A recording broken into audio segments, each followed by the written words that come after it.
Hi, this is Sorceress Bebe, and you're watching Orgasm Central TV.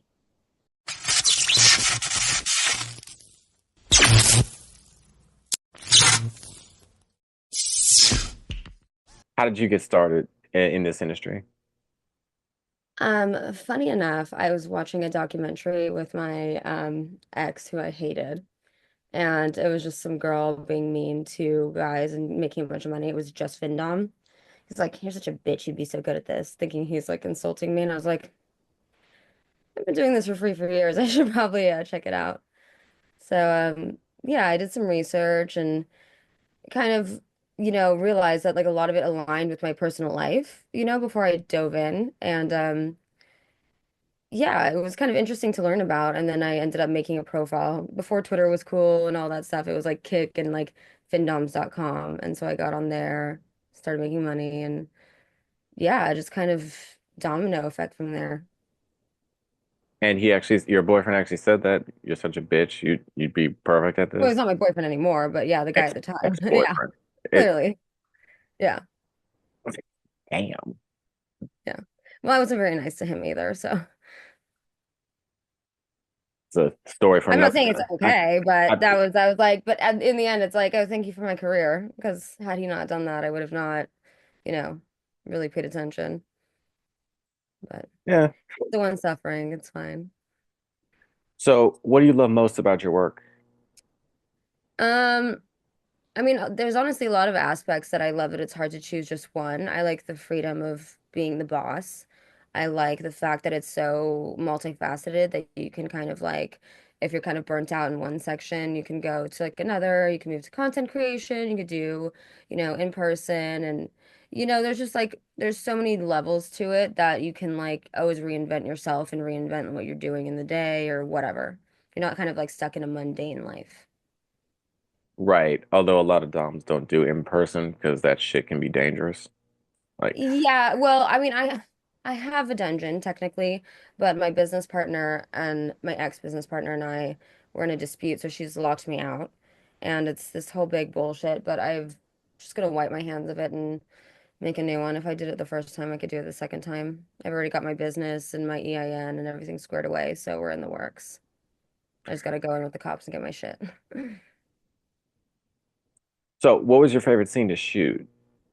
I mean, I've been doing it for so many years, I can't really choose necessarily a favorite. Actually, that's not true. There was one that was pretty funny. So in my dungeon there was the suspension rig, and we Hmm. have a bird cage really that's on there most of the time, but you can put anything on there, bondage board, whatever. But I hung a guy up by his underwear and did a wedgie with the suspension. So I have a little remote and he went from the ground up. And I was right there to, support him when he went horizontal, but that was pretty funny. That was pretty cool. Felt very MacGyver. Shit. I assume that guy got bullied in high school or something like that, which is why he fetishized He that. got bullied. It looked like he got bullied in high school in the clip. I was dressed as a cheerleader and stuff. I mean, I did go to school to be a therapist, so psychologically, I do sometimes, when appropriate, asks like where the roots of the fetishes are, or maybe like, make some, you know, assumptions myself, which I shouldn't make assumptions, but I don't know. Sometimes it doesn't necessarily come from where you think it does, like not the obvious necessarily. I had a kid come in, not a kid, but of age, but very young. Wanted to be dressed as a clown. Wanted us both to be dressed as clowns, but I was like, I don't have a clown outfit. So he was dressed as a clown, wanted to do splashing, was very nervous, and wanted to be called a bad little clown. And I noticed that every time he was called a bad little clown, his face just went elsewhere. He was astral projecting. So I had to ask at the end, and it came from being hazed in college. Yeah. So I mean, sometimes it's kind of a touchy trauma. Sometimes there's no trauma involved. Sometimes there's, so I think that a lot of DOMs that do in person, even online, need to be mindful at least and like notice where a person is maybe, you know, maybe going somewhere else, or it might be like going too far or asking questions, like doing aftercare, something of that nature, just so that, we make sure we leave that person in a healthy state and not, you never know what happens when you leave the camera or the room or whatever. Right, right. Aftercare is important. Yeah, well, aftercare and just kind of being, you know, uh, um, intuitive in the moment to see if maybe there is something going on because maybe aftercare is not the answer, but maybe there is something bigger that is not noticeable to the untrained eye or whatever. Right, fair enough. Yeah. Um, but what studios are you dying to shoot with? Um, to be fair, I don't really shoot with like a lot of studios. I have, but I shoot mostly with like independent content creators. Um, I have a group that I like, a lot of people that I like shooting with. I like hardballbus.com. We do a lot of shoots and they always got a lot of, the guy who runs it always brings a lot of cool girls in that I would have never met or shot with. So that's always a fun thing. So if you are a content creator, I would go find them. He also runs a site called Kinky Cuties, so it's like kind of not just ball busting. Um, Someone asked me for a ball busting shoot in Canada. I know this keeps going to ball busting, but I've been dying to do that shoot and it's kind of not worked out on both sides a couple times. So I think eventually I'd like to go do that one. It's like a sneaker ball busting hybrid. Okay. And here's one of those long-winded questions. So, according to the 2022 Free Speech Coalition, 46% of adult workers have been restricted on services like PayPal, Venmo, and Cash App. 36% of adult performers have lost at least one bank account.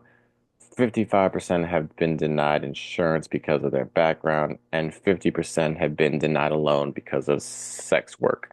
What do you think Yeah. of those statistics? They seem honestly pretty on brand. I for one, we have a joke. I get banned from everything. I've been banned from the goddamn dark web.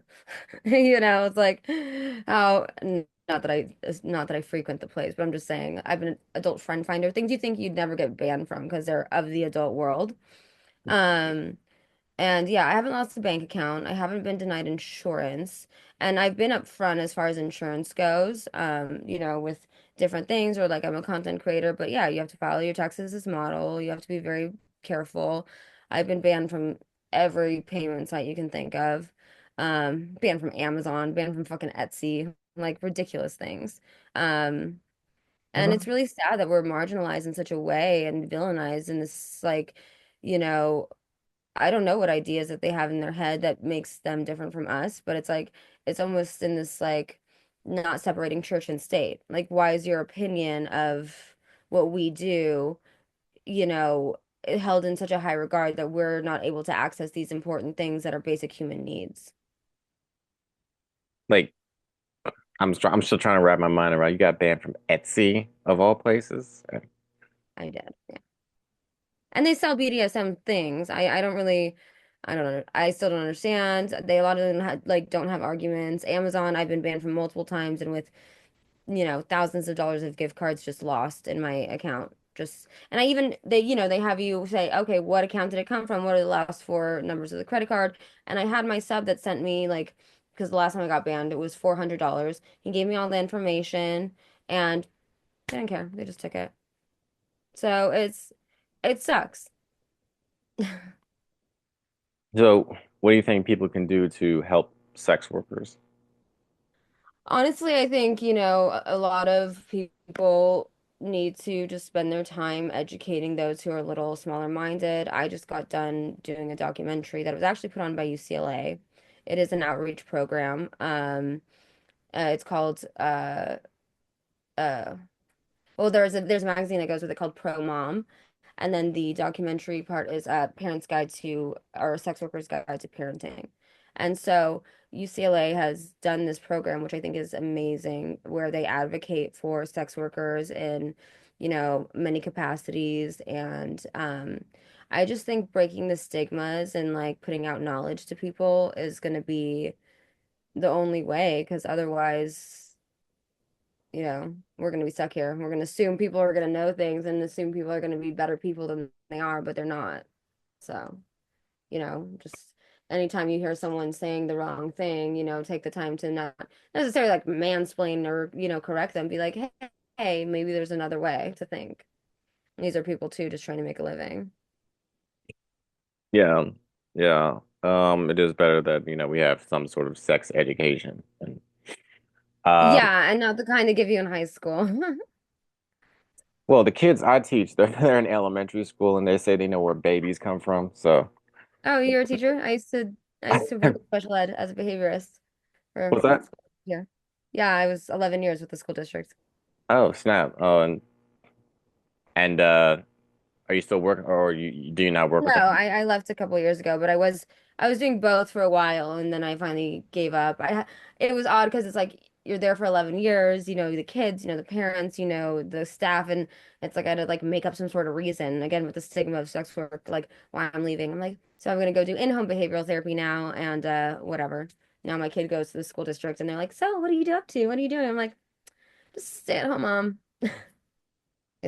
Still can't really be totally transparent. Yeah, well, yeah, because I've heard a lot of people have gotten fired from their jobs as sex worker. Or, not as sex workers, they got fired from their jobs, vanilla jobs, Another when job. they are outed as sex Well, workers. I think the school district, well, the school district, don't you have like I mean, I remember we had like a social media ethics, like clause, I guess. Well, for me, I just do it like part time where I teach music. Oh, So oh, cool. Yeah. So you're a specialist too. yeah, I guess a specialist. I don't know. Some of these kids are like they look like you know how kids look like when they're at a certain age, they look like potatoes with arms and legs. Yeah, absolutely. The cutest So thing. you're with that age group. Yeah, I'm with that age group. They talk a big talk. But what makes you stand out in this industry? Um, I think I just like to be myself. That's why I even chose the name Sorceress. Everyone's like a mistress and a goddess. That's cool. It's a given. But I wanted something that was more like aligned with who I am as a person. So I just am myself. And I guess that my name makes me stand out. And I guess my personality might shine through some of my work, some of my content. And Mm, I like to be funny. you like to be funny. Yeah, I make jokes of things, but I'll be really like dry and serious, and people are so, scared that they just like are like, wait, what? You know? Like, for example, like if someone's gonna come do their first strap-on session, they're really nervous. I'm like like breaking the ice. I bring like a huge dildo. I'm like, so we're starting with this? And they're like, what? Like, no, I'm obviously kidding. I'm not gonna, you know, it's a joke, and then I don't know. Clearly, we don't have the same humor, but No, I have well I my humor's more darker.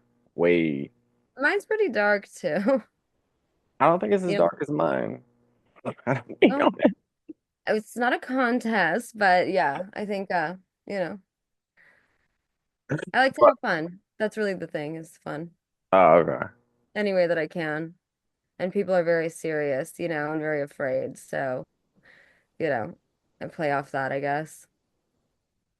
So where do you see yourself in like 5 to 10 years? Well, I would still like to be owning a dungeon. I don't really see myself deviating very much from, my career now. But if I were to have, let's say, like a fallback career. I did go to school to be a marriage and family therapist. I do have a background in psychology, so I would exclusively like to work with, people in the industry, sex workers, people in the BDSM community, anyone who has been labeled maybe different or a sexual deviant and not been able to get along with a therapist because of their fetishes, behaviors, and so, I felt as, before when I go to therapy that it's like, okay, these people read these things in a book and they don't know anything about it. I want to be that person that people can come feel comfortable with and that understands, things that maybe other therapists don't understand. So that would be my end game, I guess. And maybe I mean, I use my education, I think, in everything I do now, but, in the vanilla sense and help people that I care about. Okay. And one more question. What's the difference between a kink and a fetish?